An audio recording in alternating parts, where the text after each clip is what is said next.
All right, welcome. If you're joining us live, I'm getting ready to shoot a podcast. Today's topic is, are you looking for feedback or validation? All right, let's roll. Let's go. Let's roll. I'm going to push this record button. Can I push it? I don't know. I think it was recording. The red bar means it's recording. Hey, we are doing a lot. This is a podcast that's probably going to come out in a couple weeks, but I was like, fuck it, let's go live on Instagram because we can.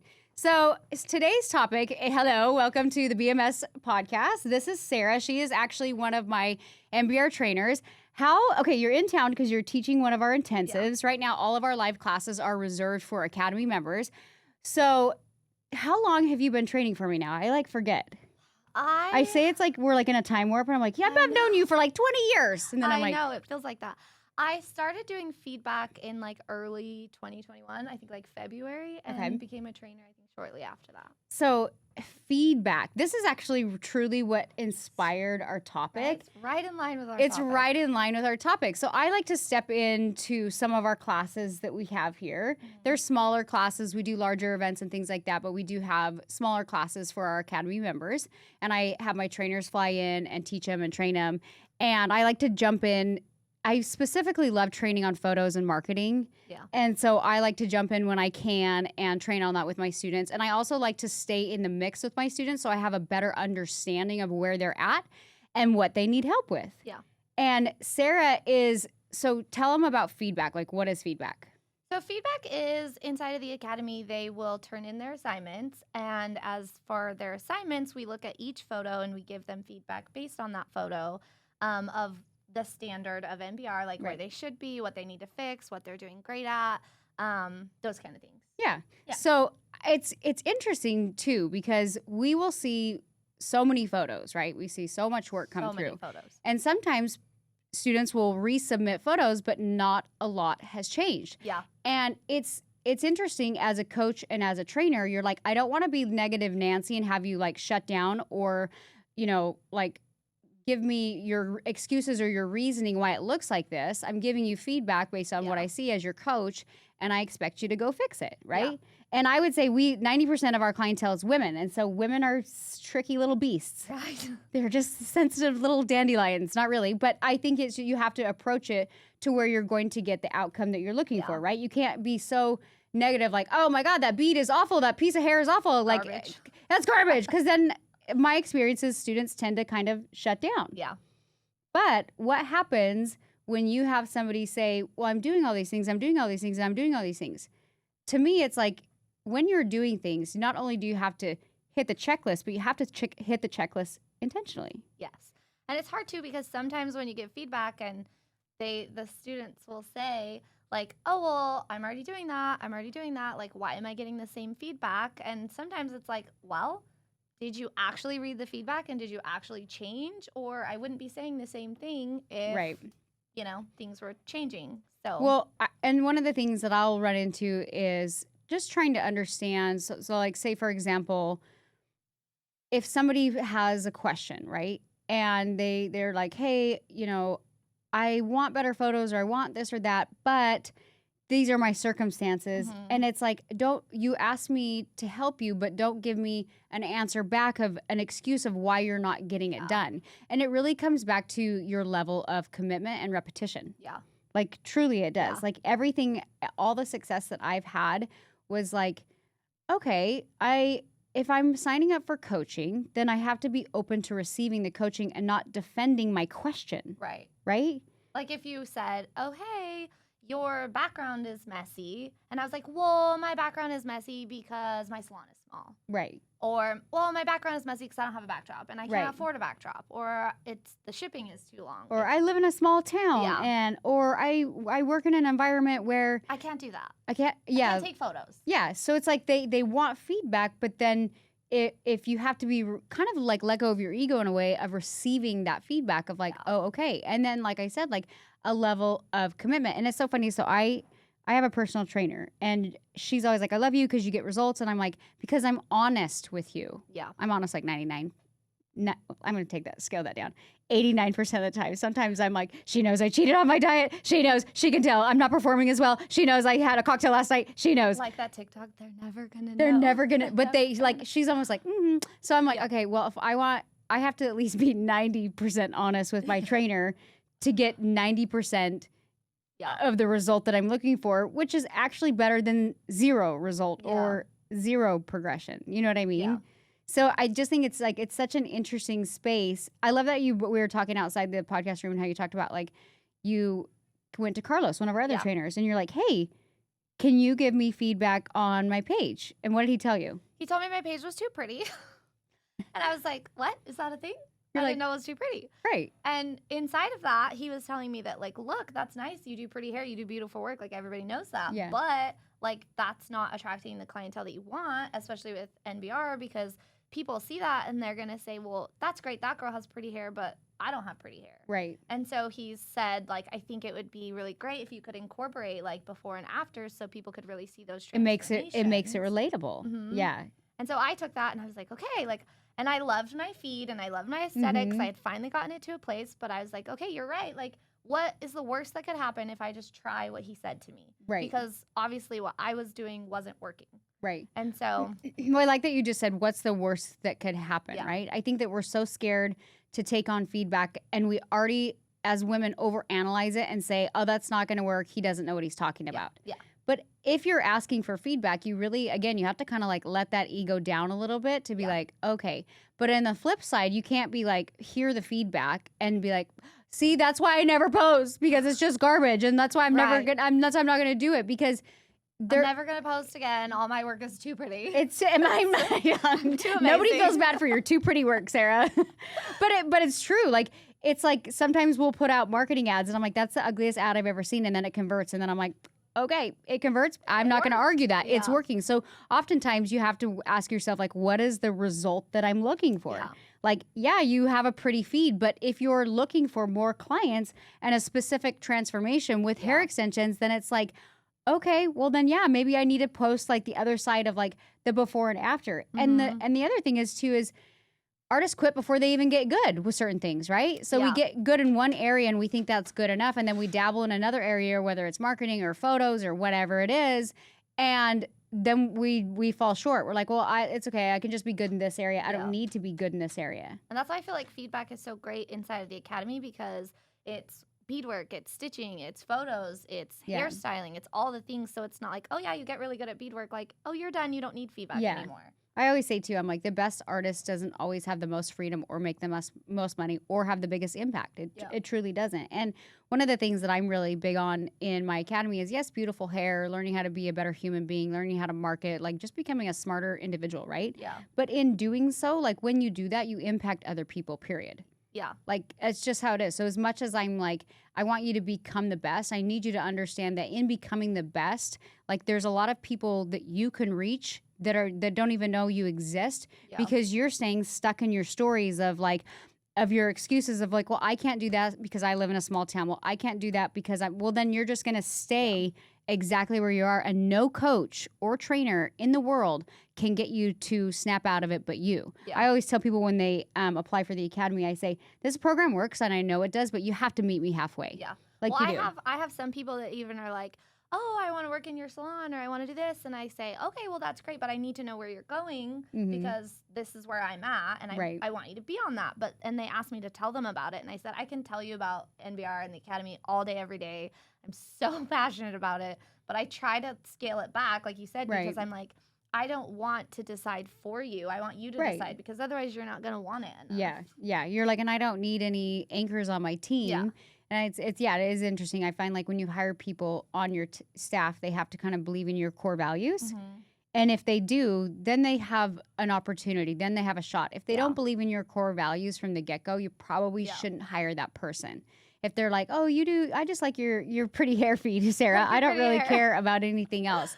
Then you might even if you're looking to hire somebody, it might cost you more stress in the long run because you're trying to get this person to be like-minded. You're trying to get this person to drink the Kool-Aid, and this person, it just becomes exhausting. So I even tell my salon owners, I'm like, don't be so much in a hurry that you need to fill that booth rent spot, that you need to fill that commission spot. You're not losing money. The person that you might hire on the other end of that might actually cost you stress and money that is not worth it. Like, sit tight, hold your boundaries, and hire somebody who has those core values, and then figure out where it goes from there. How many chairs do you guys have? I have two. You have two? Yeah. Is it just you, and is it you and an assistant, or? So actually, I don't have an assistant. What the hell, Sarah?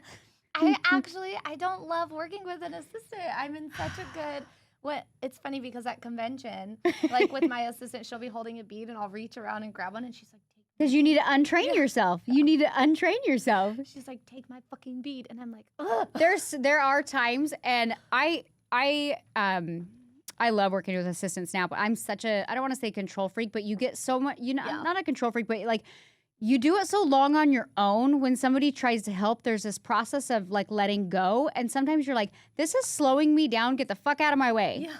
Like it really is. And I think I didn't know you didn't have an assistant, so I'm just going to put this out there. Give me your assistant is only good as their mentor and their communicator. Yeah. So I feel like I'm a very friendly, direct person. I don't ever feel like, I hope I don't ever come across like a cold asshole.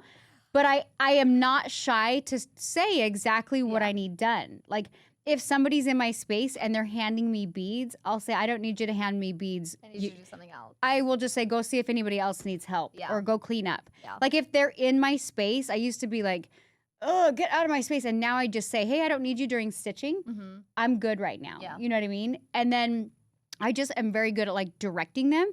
So now I feel like I've gotten in a space where, because I've gotten so clear with my communication and I'm not worried about hurting anybody's feelings or them being in the way, then I get exactly what I want out of it. You know what I mean? Yeah. And there is an element of teaching them and training them, but ultimately, like, I'll give you an example.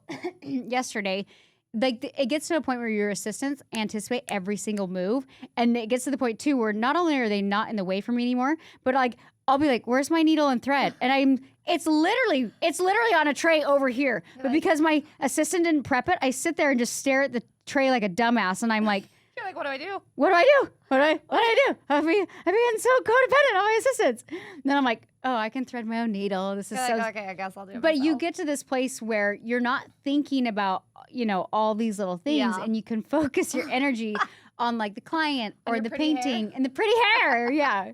But it does. It takes an element of letting go, and not if, but when your assistant fucks it up, being like, oh, I fucked it up because I didn't come cross-check you what you were doing. Like I actually did an apprentice program, my very first student, and I had to learn the hard way that I wasn't the great. This was before I was a trainer. I had to learn the hard way I wasn't a great teacher because I would be like, well, hello, like, why is the bleach bowl empty? Often the best artists are the worst trainers.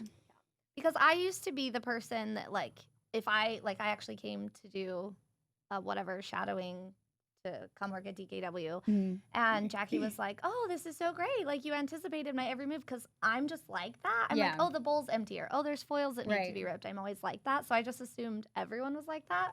They're not. So I had to learn the hard way that I actually had to teach her that. And I was like, why don't you know this? Yeah, like stay focused, pay attention. Yeah. And so everybody learns differently. And so I had to like learn how to give feedback to her, which I think like has helped training inside of intensives too, because I'm like, okay, everyone learns differently. Not everyone anticipates things. And I would say though that is definitely like a quality. Like if I have no problem anticipating, but if somebody just stands in my space and does nothing, like I would almost rather them be in my space and have beads or have foils, or at least try to anticipate what my next move is. Because to me, I'm like, they're paying attention. Yeah. They're being present. Like if not, like they're just waiting for me to boss them around. So I do think like we have at DKW, we have people come try out, and I don't really have assistants. I have an apprentice program. Yeah. And so I have people, but I'm not just going to hire, we pay them for this program. I'm not just going to, and they have to be a graduated, or they have to have a cosmetology license. So it's not in a traditional apprentice program where they're trying to get their license. But anyway, so I will have them come do a tryout, and Crystal will always tell me like, what did you think? And I just like to see how they engage with people, right? Yeah. Because I know I've gotten so clear with my communication where I can be like, I don't need you right now. I need you to go do this. And I also like giving people like a challenge where I'm like, I need you to go mix me. Do you want to write this down? Are you going to remember this? And they're like, all right. And I'm like, I'd suggest you grab your phone. And and I'm like, okay, I want B30 and I want Redken shades. I want 7MB, 6MB, and 7N. You got it? And they're like, yeah. And I'm like, you got it? They're like, yeah. And I'm like, okay. And then I'm like thinking to myself, do they got it? I'm like, do they got it? And I'm like, I gotta let them at least try. Yeah. And some of them will stand there and fumble around. I'm like, oh, they don't even know where the color is. But then I'm like, but what?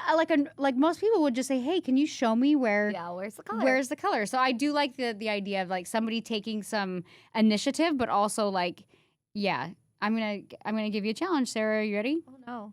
Yep. Do I need to write this down? No, you better write this down. Okay. No. I would like you to hire an assistant with a new mind frame. Okay. But when you hire them, I want you to do an audition. Okay. And I want you to do an audition with the intent of like, if they're bugging you and they're in your space, what do you tell them?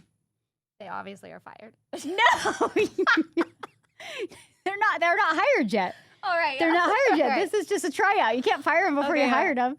Yeah. So if they're in your space and you're bugged, what are you going to tell them? I'm just going to say like, hey, I need you to do this, or I need you to go do this, or this is what I'd like you to do instead.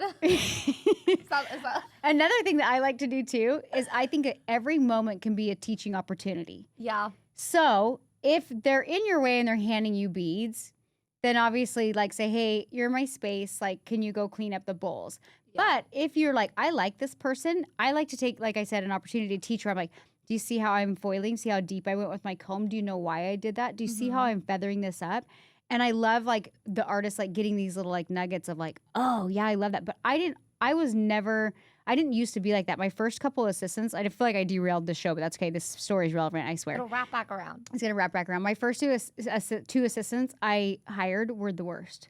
But it's because I literally could not let go. You were the worst? I was the worst. And then people always think, oh my God, I'm going to spend all this time training him. But that's why I got into the mind frame of like, I don't have an additional hour to 2 hours every day to train an assistant. So I have to look at this daily work that they're with me to take these moments and train them and get them to understand like assisting is not like autopilot. Assisting for anybody, you should always be asking questions. You should be ready to learn. And that's the frame that you should hold when you hire an assistant is like, I expect you to be present. You will never go on autopilot. You will always anticipate my next move. And I will take every opportunity I can to teach you. Yeah. And I had to shift my frame of mind of hiring an assistant with that frame. Right. And then they're like, okay. And then they're kind of like eager to learn. Yeah.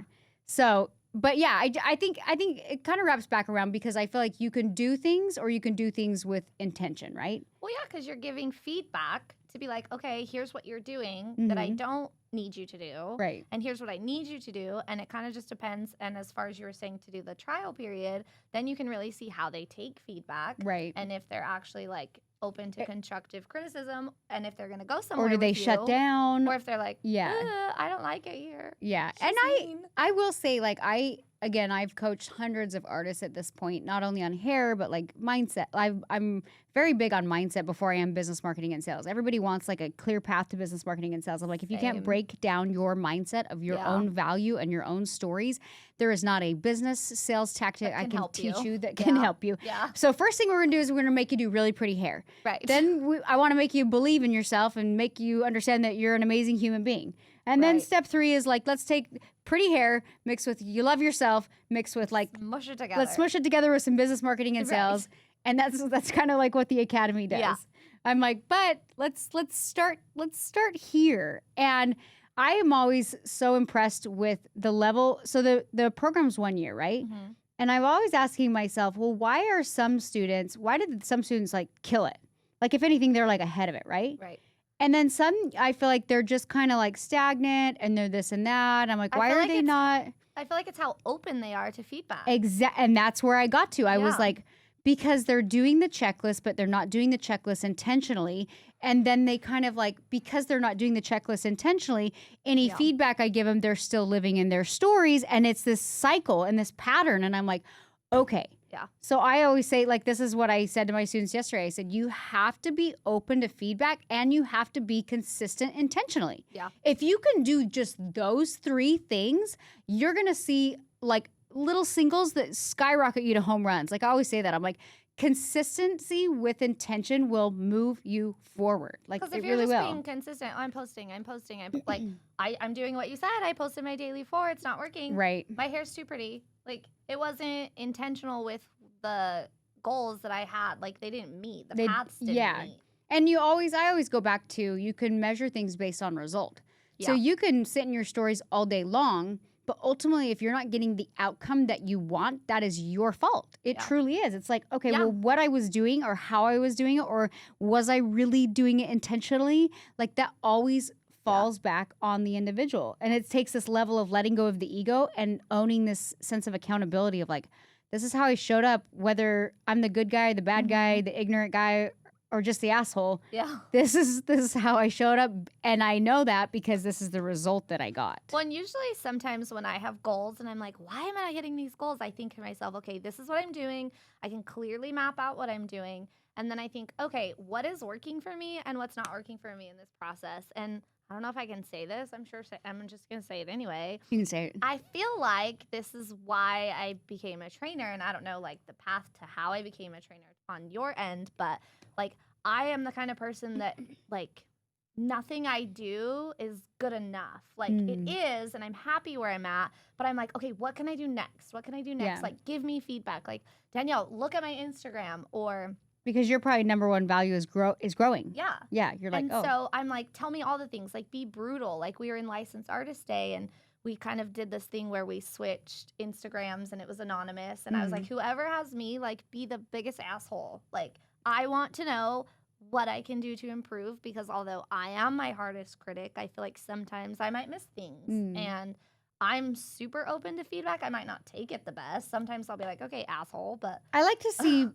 sometimes I think, I don't like to call it feedback. I'll say, I want to hear somebody else's perspective. Yeah, that's a good way to look at it. Right? Because I'm like, there's some things that I ask even my husband, who I think is brilliant, and I'll ask him things and I'll be like, And I don't respond, and he's like, will you, and he immediately sometimes will get like offended.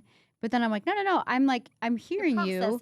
I'm processing it. I might not wholeheartedly believe with everything you said, but I can see golden nuggets because of your perspective. Even if I don't feel like you have a deep enough understanding, I still value your perspective. So I'm not going to take everything because you don't see the whole picture. Yeah. But based off of what you can see, I can see some value in the feedback or perspective that you just gave me, right? And it kind of helps you process. Like, my fiance will do that too. I'll be so upset about something, and I'm complaining, and I'm telling him all these things. And he's like, well, what if this? Well, what if that? And I'm like, will you just listen to my story?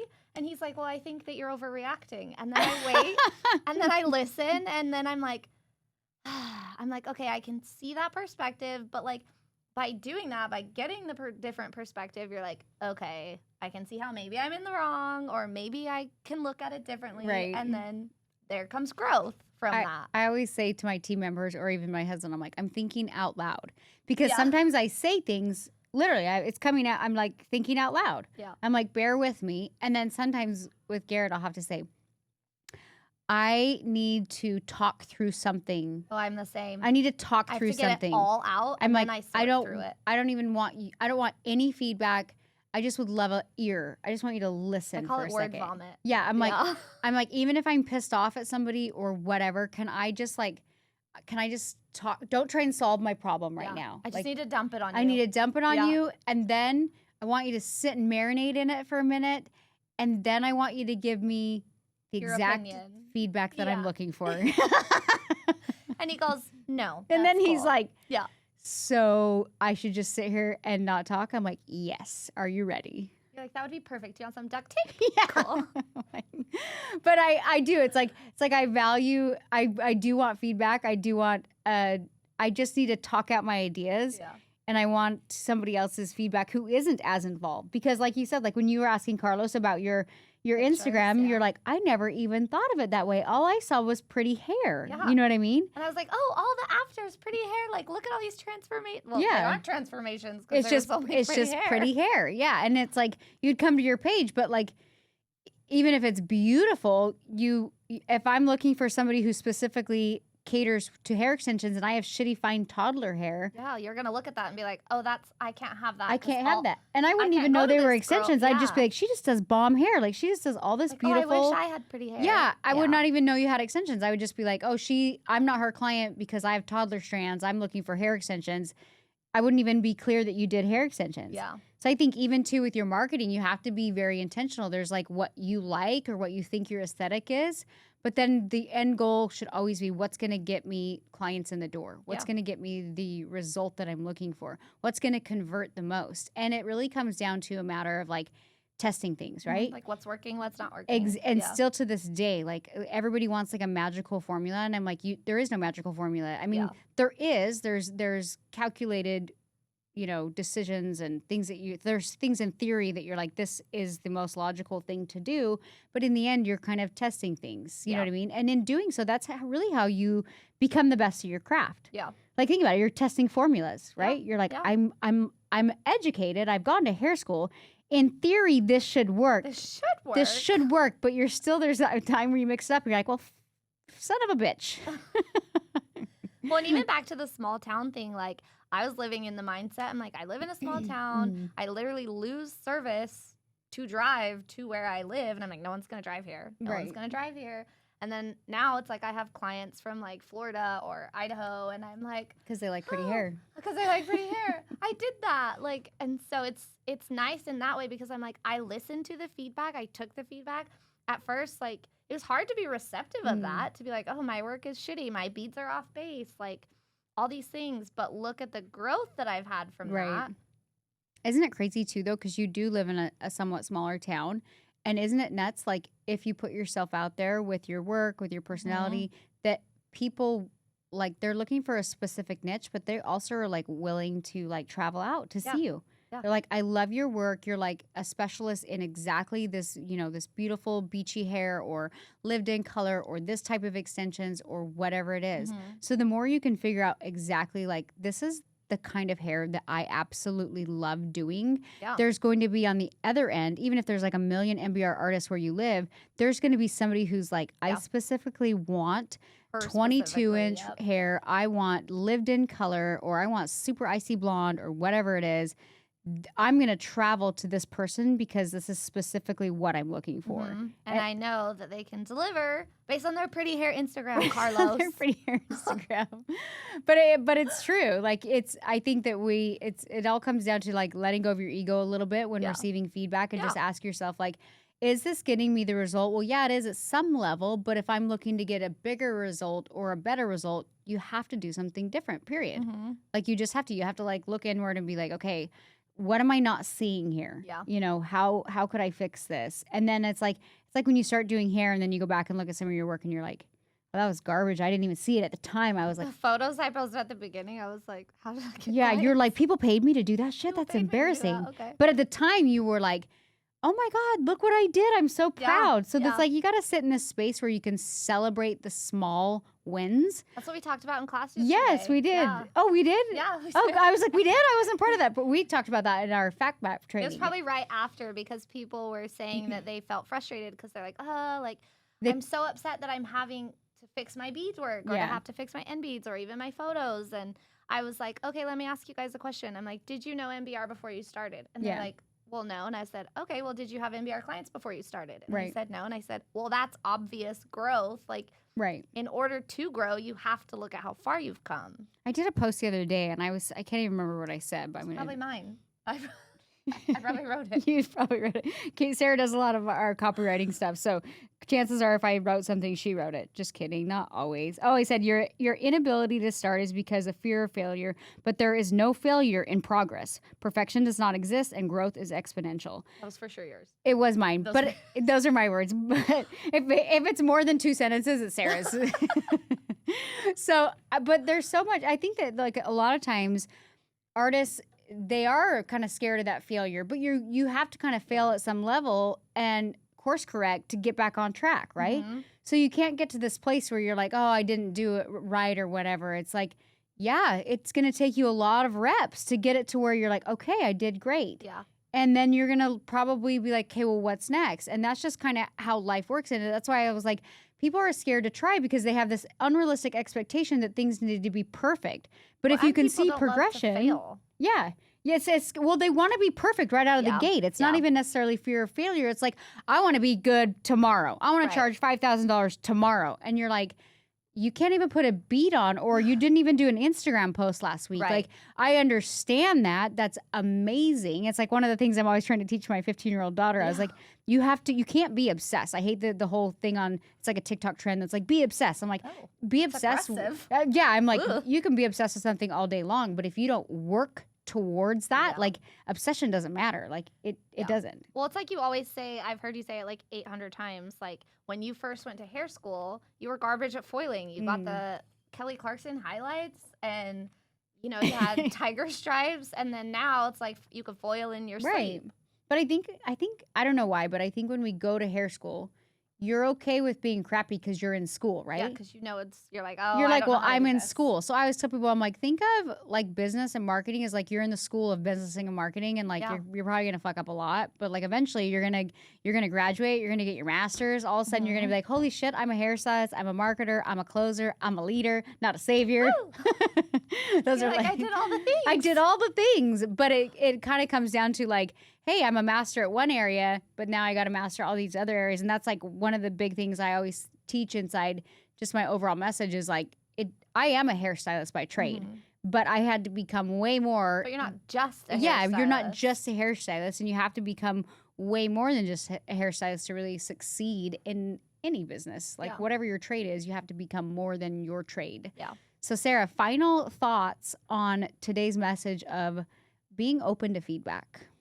I think it's just all about a mindset shift. Instead of looking at it like, oh, I'm garbage, they're telling me I'm garbage, I would look at it like, how can I grow from this particular feedback? How can I be better from this feedback and actually apply it? So my end message, actually apply it. That's good. Actually apply it. That's good. I'll go to a lot of like events and stuff, whether it's a hair event or a business event or whatever, and it's like I call it like you get all the warm and fuzzy feelings. Yeah, you get like the high, you the get rush the high, of like all that motivation, and then you go home and do nothing, and then like the next quarter you go to another hair class because you're like, oh, I got another high. Yes. And it's like, almost like they're chasing the high instead of applying what gave them that high. And it's funny because I was teaching a class. I'm like, you guys are all in this moment of feeling either one or two things. You're either overwhelmed or you're kind of have a high and you're overwhelmed because you're thinking about the work that you have to do. I said, I want you to just let go, close your eyes, like let go of being overwhelmed and the work and everything else. The momentum, the feeling that you're feeling right now, the high that you're feeling right now on those darkest days when you don't want to do anything, I want you to tap into this feeling that you're having right now and let that feeling propel you into momentum. Yes. I said because momentum and consistency will equal progress, not perfection. And there is no such thing as perfection, but progress will give you a leaps and bounds above just staying where you're currently at. So I guess that's my final share is just don't lose momentum and also take feedback and don't close down. Like don't let it cripple you. Don't live in that story that you're like, oh, well, I can't do it because of this. Well, I can't do it because of this. That's just a story. And actually apply the feedback. Yeah, like I said, like if you're committed to doing something, to me, anytime I commit, my container broadens, right? Yeah. So I too started in a small town and I was like, I can't do this. There's no way I can do that. Where am I going to do it? I have like a tiny square room with no lighting and this like and in a that. Closet. Yeah. I'm like, I can't go outside because people are going to look at me and the sun's harsh and this. And I had so many. When you know small town mentality is hard too. Yeah. But I had so many running stories against myself that I created that I literally was like, what if none of this was actually true? What if none of this was true and I just commit to getting an outcome? And it was like one of those moments in my life where I was like, I can get whatever I fucking want. And all of a sudden I was like, why can't I have a client come out here and take a photo on this wall? Why can't I close a phone consultation and get somebody to fly in and come to me? You know what I mean? And it's so sometimes you have to be open to just kind of like letting go of those stories and receptive to feedback to where it doesn't cripple you and you lose momentum. That's so funny because that's what my Instagram post was today. Like, what if this happened? What if this happened? What if you got the hair? What if you took the trip? Like, what would happen? Right. Instead of saying, oh my gosh, what if I went and the plane crashed and I died? Instead of saying like, well, what if I went on that trip and it happened to be the best thing that ever happened to me? Do you know when I feel the most resistant to do things, I almost like take it on as a challenge. I'm like when it's like, when you feel like the odds are against me, like, you know what I mean? Oh, watch me. I literally, I'm like, that's your fear and that's your anxiety, game fucking on. And I get even more like determined. I'm like, I will move things around. Now I'm even more determined to make this happen. So be careful too. Like, don't let your anxiety creep in to give you a validation to not do something you feel like you're called to move forward and do. Yeah. So, All right, that was a good podcast. It was. I was feeling a little fired up. I had a lot of caffeine this morning. I'm not sweaty anymore, so You're not that's great. sweaty. It's been a good day. It's fun to have you on though. Yeah, it was fun. Yeah, we'll do it. We'll do it again. Yeah. And your challenge is you're gonna have an assistant next time you're sitting in that chair. Are you sweating yet? I'm sweating now again. Thank you. All right, you guys. Right now we have 2 options with education. Actually, by the time you listen to this, all of our public classes will be done for the year. Yeah. So, but we do have open enrollment inside of my academy. We had been doing these virtual experiences, which was a 2-day virtual experience for people to learn natural beauty rose mixed with business, marketing, and sales. But it was only 3 weeks pre-training, 2 weeks at a virtual event. So the academy that we keep referencing was basically like my 20 years experience behind the chair packaged into a structured program for licensed cosmetologists who want to learn business, marketing, sales, and of course the art and science of natural beauty rose mixed with color and blending and all those beautiful things. So we do currently have open enrollment. If you go to nbr.education, you can find out more information on that program. And if you love this podcast, share it with your stylist buddies. Listen to it on your commute to your salon. We love hearing feedback from you guys. So if there's a topic you want us to discuss, email support, DM Sarah at Hair Candy.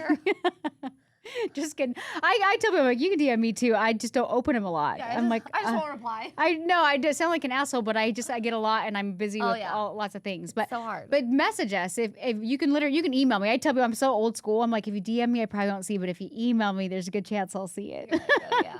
So thank you guys so much for listening. And we're gonna be replaying we have a new episode of the podcast every Tuesday, specifically for hairstylists, but I've had a lot of other clients and things that are like, I love your podcast. I'm like, cool. So anyways, thanks for joining, Sarah. You're welcome. And we'll see you guys. We'll see you next week. All right. Bye. See ya.